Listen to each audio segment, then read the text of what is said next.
Homilia diária. Olá, minha família de oração, salve e paz, que Deus abençoe. Aqui é Giovanni Medeiros e que bom que podemos meditar a partir de agora a liturgia de hoje. Antes, uma pequena oração.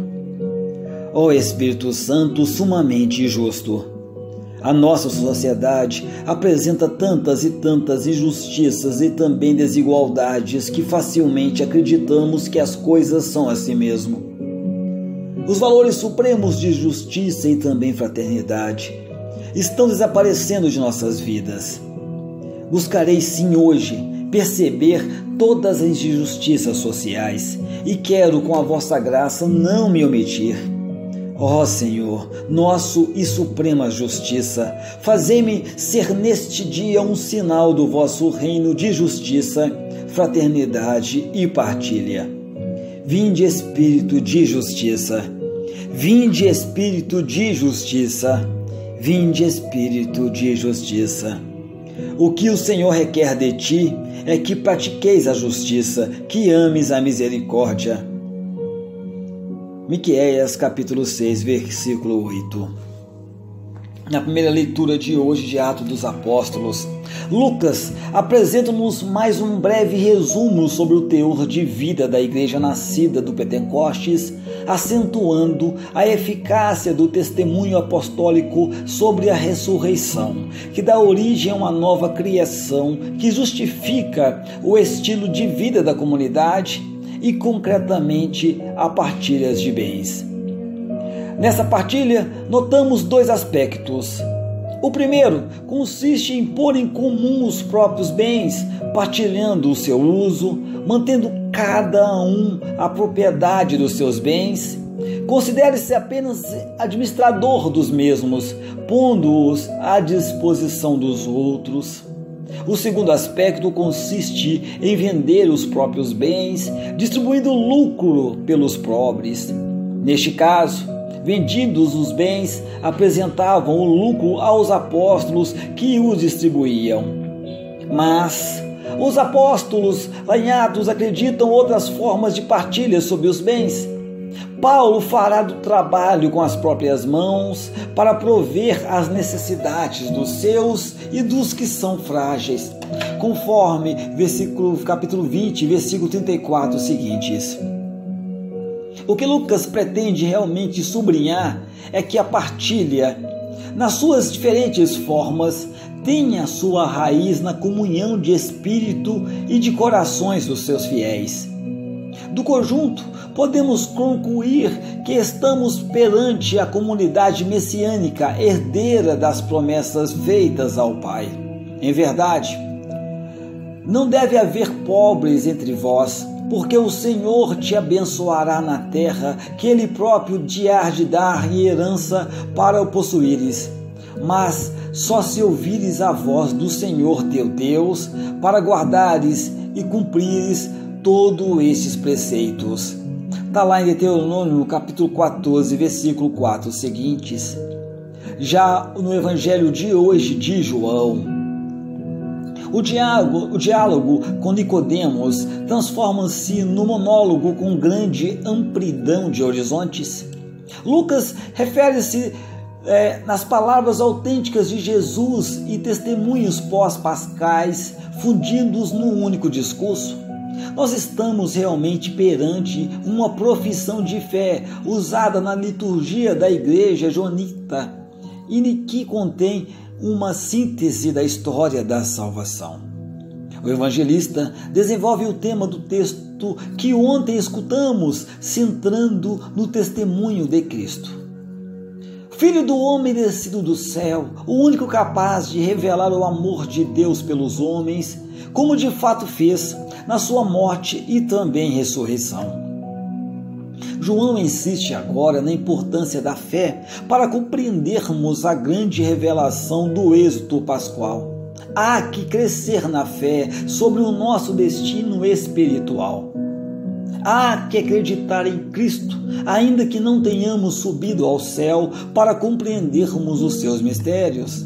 Ele que desceu lá do céu, ele é capaz de anunciar a realidade do Espírito e é capaz de estabelecer a verdadeira relação do homem com Deus. Só Jesus é o lugar ideal da presença de Deus. Esta revelação realiza-se na cruz quando Jesus for entronizado, porque todo que nele crer tem a vida eterna. A humanidade poderá compreender o evento escandaloso e desconcertante da salvação pela cruz e ser curada do seu mal, tal como os hebreus, mordidos pelas serpentes lá no deserto, foram curados ao olharem a serpente de bronze elevada num poste. Está lá em Números capítulo 21, versículo de 4 a 9. A salvação passa pela submissão a Deus e pela contemplação do crucificado. Meditação. Os resumos de Lucas sobre a vida da primeira comunidade cristã permanecem como referência para as comunidades de todos os tempos. Os monges lá do século IV, perante o abrandamento de fervor espiritual ocorrido na igreja, depois do Edito de Milão, foram para o deserto e organizaram-se em comunidades que pretendiam reeditar a comunidade de Jerusalém. Nos momentos de dificuldades na vida cristã e particularmente na vida religiosa, apela-se para o modelo fundamentante e insuperável da igreja primitiva. A primeira leitura deixa-nos entrever o fascínio e a nostalgia da fraternidade de uma igreja fraterna. A comunhão é um dos pilares sobre o qual se pode reconstruir a igreja e as próprias comunidades religiosas. A comunhão manifesta a novidade cristã, comunidades fraternas, igreja fraterna, mentalidade fraterna, que procuram acima de tudo relações fraternas, torna-se sinal da presença de Deus e também do seu reino. O Evangelho fala-nos da morte e também da glorificação de Jesus, que ele mesmo anuncia a Nicodemos. É necessário sim que o Filho do Homem seja erguido ao alto, a fim de que todo aquele que nele crê tenha vida eterna. Está lá no versículo 14. Jesus é levado na cruz. Ele alcançou a ressurreição que o levou ao céu. Ninguém subiu ao céu a não ser aquele que desceu do céu, o Filho do Homem. Elevado na cruz e também na ressurreição, Jesus revela-se como aquele em que havemos de acreditar. Há, pois, que acolher as suas palavras sobre o Pai e sobre a vida eterna, a verdadeira vida.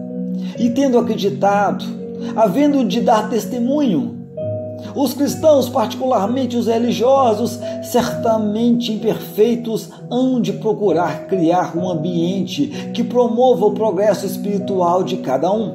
Para isso, hão de se esforçar-se por aprofundar as relações no Senhor, mesmo as mais normais, com cada um dos irmãos.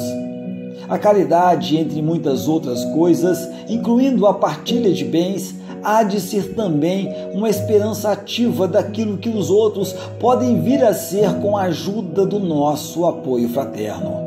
Assim, todos nós testemunhamos que a fraternidade, porque os homens anseiam, é possível em Jesus Cristo.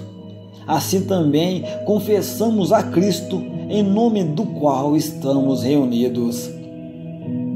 Oração. Senhor, Pai misericordioso, dai-nos a graça de proclamar o poder do Senhor ressuscitado. O livro dos Atos diz-nos que os apóstolos davam testemunho da ressurreição de Jesus com grande força. Essa é também a nossa missão de cristão e também religiosos hoje. Infunde em nós, ó Pai, o Espírito Santo, para que pela nossa palavra ardorosa e pela nossa vida de fé, de esperança e também de caridade, demos um testemunho vigoroso do Teu Filho Jesus e também da Sua santa ressurreição. Amém. Contemplação. São Barnabé não era do número dos 12 apóstolos, mas foi-lhe acrescentado e trabalhou muito com São Paulo. Levita e cipriota, estudava as santas letras em Jerusalém sob a direção do rabino Gamaliel, quando ele foi testemunha da cura do paralítico na piscina. Uniu-se então imediatamente aos discípulos do nosso Senhor.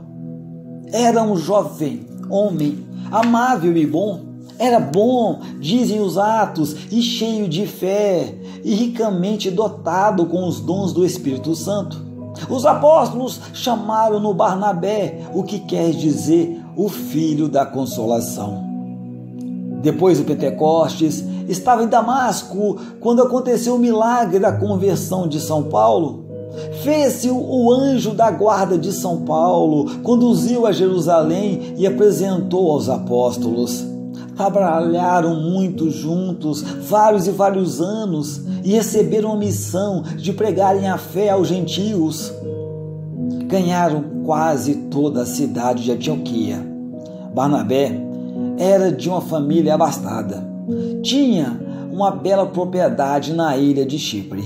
Vendeu-a e apresentou o valor aos apóstolos. Dava assim o grande exemplo do desapego e também da vida religiosa.